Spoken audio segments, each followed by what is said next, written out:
Hello guys, कैसे हो आप सभी। आई होप आप सभी बहुत ही अच्छे होंगे, ठीक है।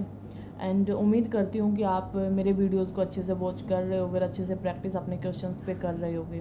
फ्रेंड्स, अभी तक हम अपना डिस्कस कर चुके हैं फ्यूचर इंडेफिनिट टेंस तक, और जो फ्यूचर इंडेफिनिट टेंस है वो मैंने बहुत ही अच्छे से और बहुत अच्छे फॉर्मेट से कराया है, और वो बहुत ही इंपॉर्टेंट रहता है फ्यूचर टेंस के जितने भी अदर पार्ट्स होते हैं उनमें।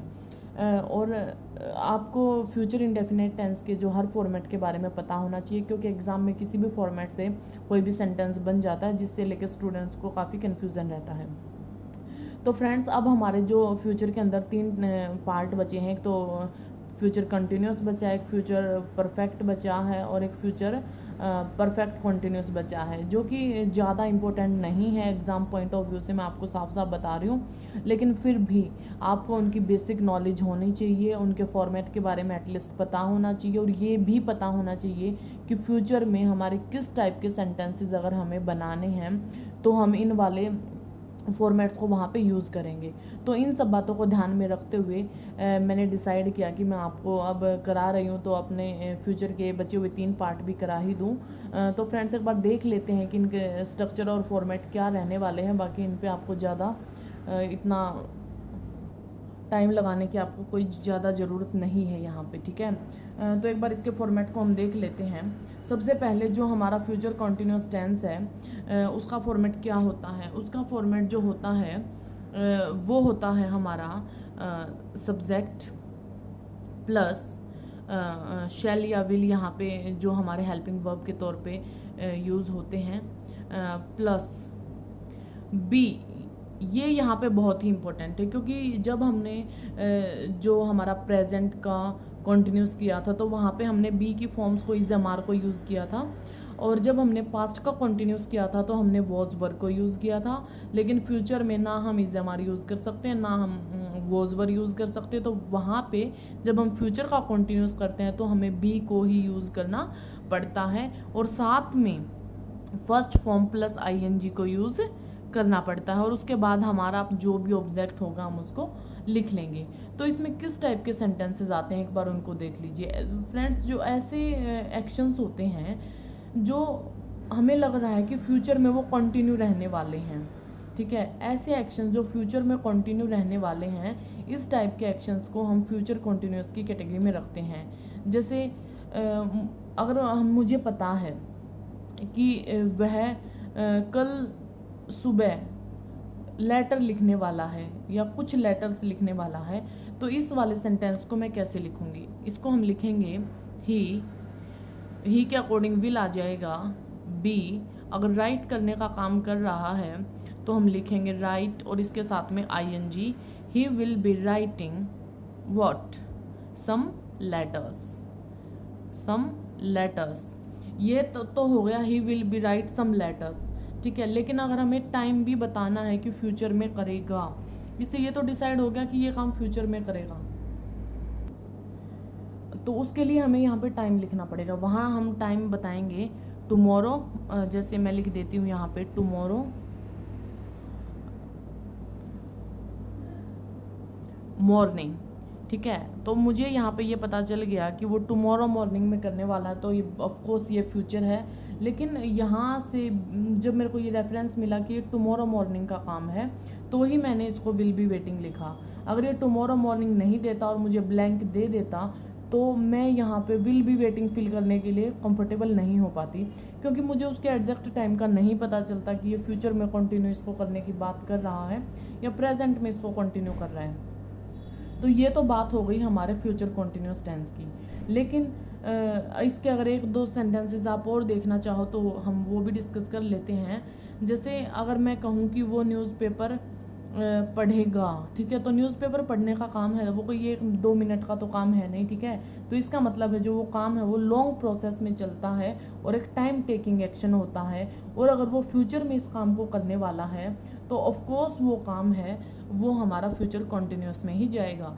जैसे मैं इसको लिख पाऊंगी, ही विल बी रीडिंग, क्या करने का काम करेगा, रीड करने का ही तो काम करेगा। ही के अकॉर्डिंग विल आ गया, बी हमें लेना ही है। ही विल बी रीड करने का काम करेगा, तो रीडिंग व्हाट, क्या रीड करेगा, व्हाट का रिप्लाई होता है हमारा ऑब्जेक्ट, तो ये आएगा हमारा न्यूज़ पेपर। इसका मतलब वो न्यूज़ पेपर पढ़ेगा, ये हमारा एक फ्यूचर का काम है। ठीक है फ्रेंड्स, तो उम्मीद करती हूँ कि आपको ये वाला टेंस अच्छे से समझ में आ गया होगा। अब एक ही वीडियोस में हम अपने इसी वीडियो में डिस्कस कर लेते हैं जो हमारे अदर 2 पार्ट बचे हैं, क्योंकि उसके हमें जस्ट फॉर्मेट को ही डिस्कस करना है।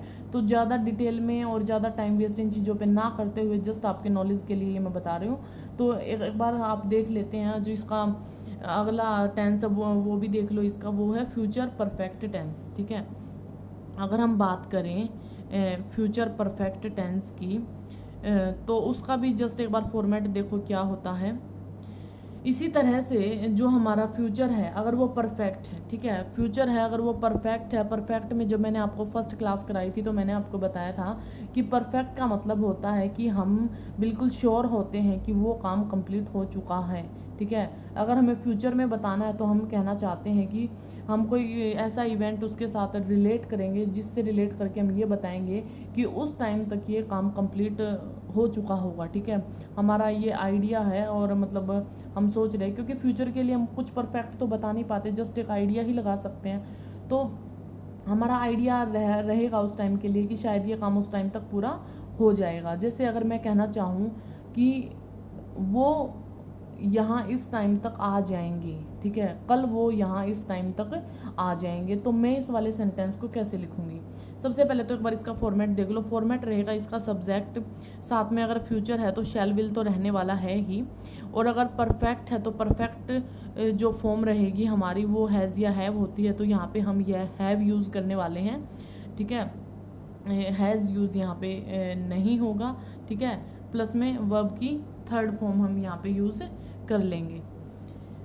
तो अब एक बार देखना कि इस वाले सेंटेंस में और साथ में अपना ऑब्जेक्ट लगा लेना। ठीक है, तो अगर मैं आपको जो सेंटेंस कह रही थी कि कल वो इस टाइम तक यहाँ पहुँच जाएंगे, तो वो वाला सेंटेंस हम कैसे लिखने वाले हैं? उसको हम लिखेंगे दे विल। दे के अकॉर्डिंग आ गया विल। यहाँ पे हम विल आप ये मत कहना कि हम शैल लगाएंगे, क्योंकि ये प्लूरल सब्जेक्ट नहीं, ये मैं आपको पहले ही बता चुकी हूँ कि जो शैल होता है वो आई और वी के साथ लगता है, अदरवाइज बार बार शैल नहीं लगता। और आगे जब हम अपने और क्लासेस डिस्कस करेंगे तो मैं आपको बताऊंगी जो शैल होता है वो जनरली हम जो हमारी परमिशन वगैरह के केसेस होते हैं वहाँ पे ज़्यादा यूज़ किया जाता है, फॉर्मल परमिशंस वगैरह के लिए। अदरवाइज नॉर्मली अगर हम बातें करते हैं तो विल का ही ज़्यादा यूज़ किया जाता है, सब्जेक्ट चाहे कुछ भी हो। ठीक है, तो हम यहाँ बात कर रहे हैं दे विल, अगर उनके आने की बात हो रही है तो हैव रहेगा। यहाँ पे भूल के भी ये मत कहना कि है वो होता है तो हैज़ भी हो सकता है, अगर यहाँ पे सिंगुलर सब्जेक्ट हो जाए तो हैज़ भी हो सकता है, नहीं हैव ही होगा। इस चीज़ का आपको ध्यान रखना है। दे विल हैव, आने का क्या है? अराइव। ठीक है, अराइव की अगर थर्ड फॉर्म की बात करें तो क्या हो जाएगा? Arrived. They will have arrived here by this time, by this time tomorrow. अगर हम कल की बात कर रहे हैं कि कल वो इस टाइम तक यहाँ पहुँच जाएंगे, इसका मतलब हम फ्यूचर का आइडिया लगा रहे हैं और हमें पता है कि कल इस टाइम तक ये काम परफेक्ट हो जाएगा। तो ये स्ट्रक्चर रहने वाला है हमारा फ्यूचर परफेक्ट टेंस का, और इस तरह से इसके सेंटेंसेस बनते हैं। अब जो लास्ट हमारा टेंस बचता है एक बार उसके बारे में डिस्कस कर लेते हैं, वो है हमारा future continuous tense. Future continuous tense, future continuous tense. तो इसका स्ट्रक्चर सबसे पहले हम देख लेते हैं। इसका जो स्ट्रक्चर रहता है वो रहेगा सब्जेक्ट प्लस शैल या विल प्लस हैव प्लस साथ में वर्ब की फर्स्ट फॉर्म प्लस आईएनजी, लेकिन उससे पहले इनके बीच में बीन भी यूज़ होता है। क्या यूज़ होता है? बीन। मतलब शैल विल जो भी आएगा हैव बीन प्लस वर्ब की फर्स्ट फॉर्म के साथ आईएनजी, ये इसका स्ट्रक्चर रहने वाला है। साथ में ऑब्जेक्ट हमारा जो भी अकॉर्डिंग टू रिक्वायरमेंट होगा वो हम यहाँ पे यूज़ करने वाले हैं। तो इसके सेंटेंसेस हमारे कैसे बनने वाले हैं? ठीक है। जैसे अगर मैं कहना चाहूँ, क्योंकि मैंने आपको हमारी जो फर्स्ट क्लास थी उसमें मैं आपको ये बता चुकी हूँ कि जो हमारे परफेक्ट कॉन्टिन्यू टेंस होते हैं उनका मतलब होता है कि परफेक्ट और कॉन्टिन्यूस का दोनों का कम्बिनेशन। परफेक्ट का मतलब कोई काम है वो कंप्लीट हो चुका है, कॉन्टिन्यू का मतलब है वो अभी कॉन्टिन्यू है। कहने का मतलब है कोई काम किसी हद तक तो कंप्लीट हो चुका है और अभी कंटिन्यू भी है। इसका मतलब completion plus incompletion, partial completion होता है इस टाइप के सेंटेंसेस में। और इस टाइप के सेंटेंसेस को ही हम किसी भी परफेक्ट कंटिन्यू में लिख सकते हैं। वो डिपेंड करता है हमारे पास्ट प्रेजेंट फ्यूचर, वो तो डिसाइड करते हैं अकॉर्डिंग टू टाइम के। लेकिन अगर मैं बात करूं कि यहाँ पे हम किस टाइप का सेंटेंस यूज़ कर सकते हैं, अगर मैं कहना चाहूँ कि अब जो आगे जनवरी आने वाली है, जनवरी तक हमें यहाँ रहते हुए पूरे 4 साल हो जाएंगे। कह देते हैं ना कई बार कि अब आने वाले इस मंथ में 4 साल हो जाएंगे इस काम को, आने वाले उस मंथ में वो इतने साल का हो जाएगा। ठीक है, तो इस टाइप के सेंटेंसेस को जनरली हम फ्यूचर परफेक्ट आएगा, सॉरी यहाँ पे फ्यूचर परफेक्ट कॉन्टिन्यूस टेंस में लिख सकते हैं। ठीक है, तो इस सेंटेंस को हम कैसे लिखेंगे, जैसे मैं कहना चाहता हूँ कि जनवरी तक हमें यहाँ रहते हुए 4 साल हो जाएंगे, तो हम यहाँ लिखेंगे by next January, by next January JANU, by next January we के अकॉर्डिंग मैंने बताया था ना शैल आएगा। ठीक है, by next January we shall have been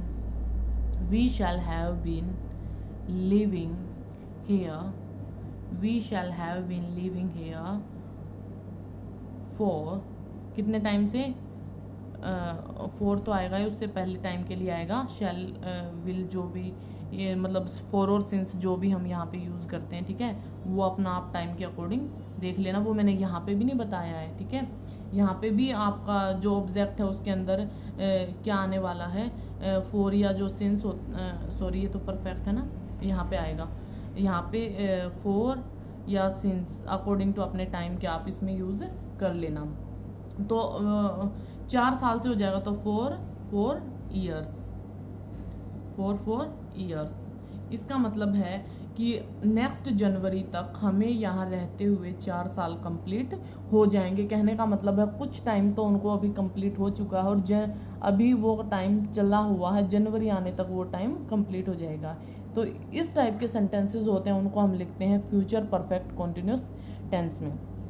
उम्मीद करती हूँ फ्रेंड्स जितने भी टेंस हमने अभी तक डिस्कस किए हैं, आज हमारे टेंस का जो पूरा सीरीज़ है वो कंप्लीट हो चुकी है। हम अपने पूरे के पूरे 12 टेंसेस को डिस्कस कर चुके हैं और अब अपनी जो अपकमिंग वीडियोस हैं उनमें हम अपने जैसे जो टेंस के अंदर जो अदर कंसेप्ट्स यूज़ होते हैं, मूड हैं, कंजंक्शंस हैं वगैरह वगैरह, जो एग्ज़ाम पॉइंट ऑफ व्यू से जो क्वेश्चन टेंस के अंदर मिक्स होके आते हैं वो हम अपनी अपकमिंग वीडियोस में डिस्कस करने वाले हैं। अपनी इंग्लिश को इम्प्रूव करने के लिए इसी तरह मेरे साथ बने रहिएगा। अगर वीडियो अच्छी लगे तो लाइक करना, शेयर करना, सब्सक्राइब करना, और अच्छी ना लगे तो प्लीज़ डिसलाइक भी करना, ताकि मुझे पता तो चले कि हाँ डिसलाइक करने वाले भी हैं। और उम्मीद करती हूँ अच्छे से तैयारी करोगे, प्रिपरेशन करोगे, जिनको ज़रूरत है वहाँ तक भी वीडियो को पहुँचाओगे। Thank you friends.